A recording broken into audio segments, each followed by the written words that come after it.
But there was one bill that didn't go any further today, a bill by Labour's Maria Eagle. Public Advocate number 2 bill, adjourned debate on second reading. Now, Mr Deputy Speaker. Object. Objection taken on second reading what day? Friday the 3rd of March, Mr Deputy Speaker.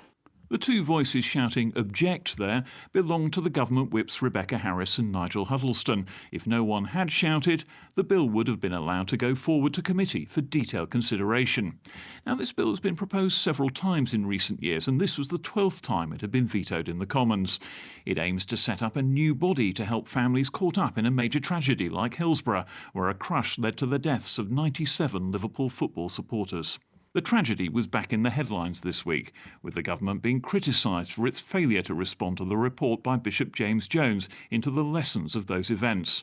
With her bill rebuffed in the Commons once again, Maria Eagle got to her feet.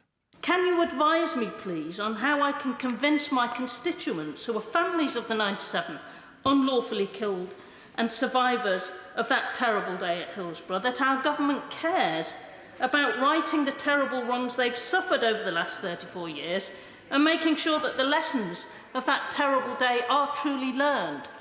Order. The Deputy Speaker, Sir Roger Gale, told her this wasn't an issue he could deal with. So what difference might a Public Advocate's Office have made for the Hillsborough families? Maria Eagle explained.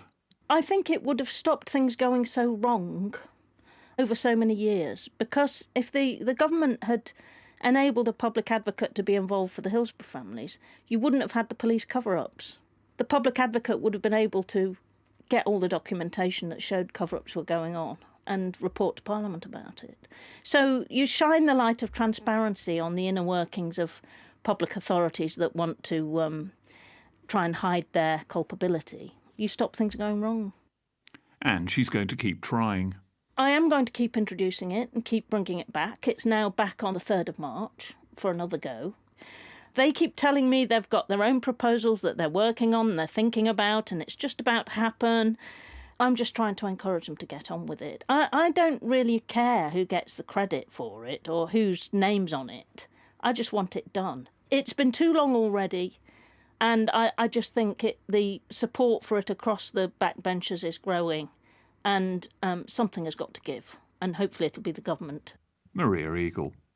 Now, ships, tanks, submarines, fighters, helicopters, the UK spends billions